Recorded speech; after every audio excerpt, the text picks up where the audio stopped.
will have come that Kosovo is also internally a state comparable to other European states.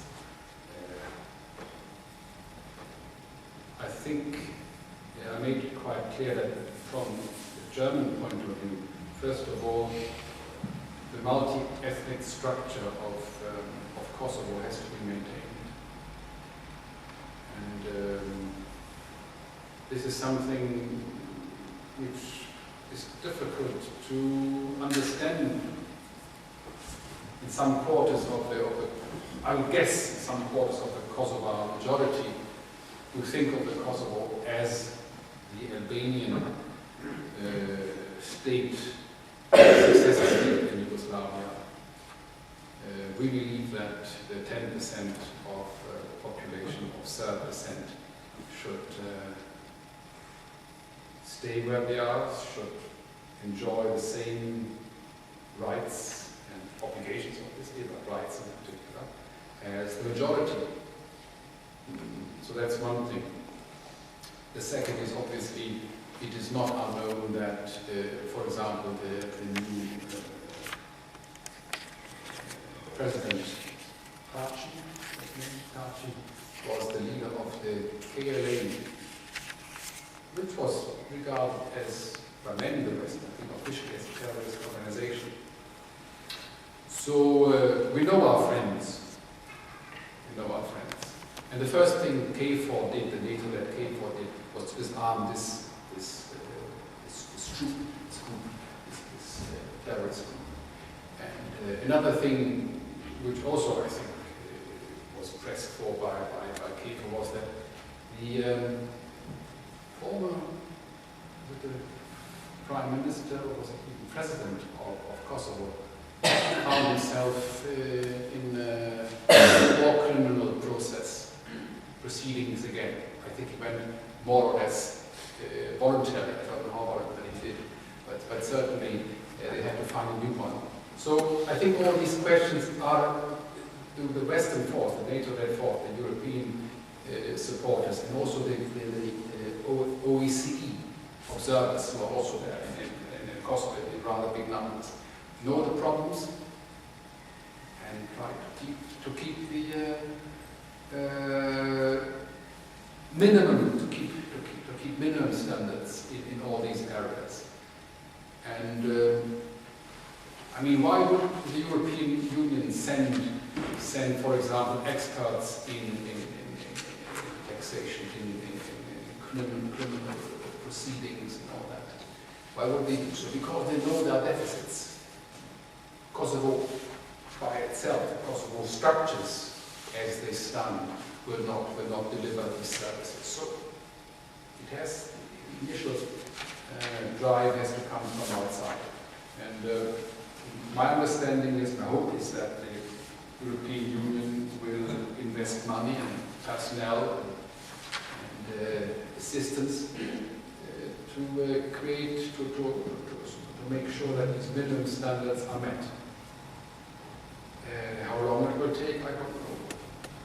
But I'm pretty sure that the European Union as a body will not accept a member state which does not meet the so-called Copenhagen criteria of 1992, I think it was, like democracy, legal structure, and separation of powers, etc., were laid down as a minimum requirements that should be present in a state who wants to enter the European Union. So, in that sense, I don't think that we make an exception. But one aspect of this conflict should not be overlooked. And this is, as I said before, the European dimension of it all. Nowadays, the ethnic strife, the ethnic tensions are high, and Serbia and Kosovo are at loggerheads with each other. Obviously, they are.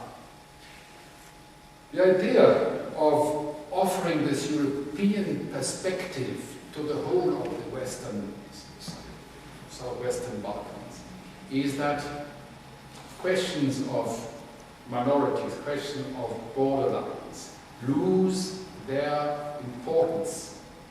In that sense, the European perspective is a system that might calm down all these tensions. Let's hope it happens.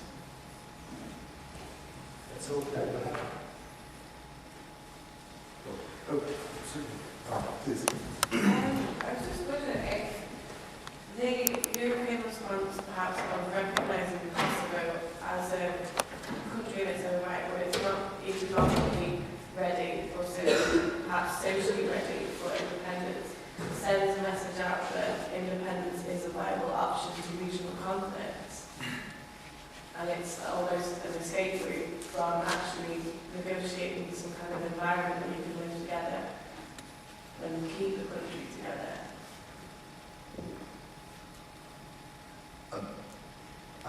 I'm not sure. So I just wonder if the European response to this situation is to recognise Kosovo as a country when, like you said, it's not ready to stand on its feet, perhaps economically speaking, just yet. Whether that's is Europe recognises that as a solution to regional conflicts, independence, as opposed to resolving the issues without breaking the country apart. Yes, obviously, this is an aspect of this whole discussion, and I think we all were well aware of that. There was one element in this whole complex that hasn't been mentioned, but I'd like to mention that now, and this is the United States of America. We have to be clear that the US had decided long before Europe, maybe last year, or maybe before last year, to recognize Kosovo once the Declaration of Independence would come into effect. So what we had from the Western point of view was the risk that the Western Front would be split. And I think the Americans, simply by their weight, their political weight in international affairs, have prompted this wave of recognition.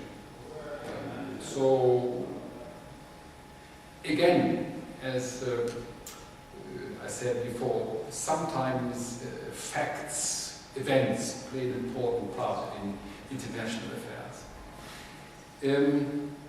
But from the quotation I gave you in the beginning from our foreign minister, which is my boss, so he must be right. I think one thing became quite clear, that we anticipated what you said. I didn't anticipate what you said. And we insist that this is the absolutely unique case. Let's hope it is. I might add a little footnote from a very German perspective. We've got a constitution in Germany. And this constitution of the basic law of 1949 deals with this matter, actually, deals with this matter. The question of the breakaway region or province or land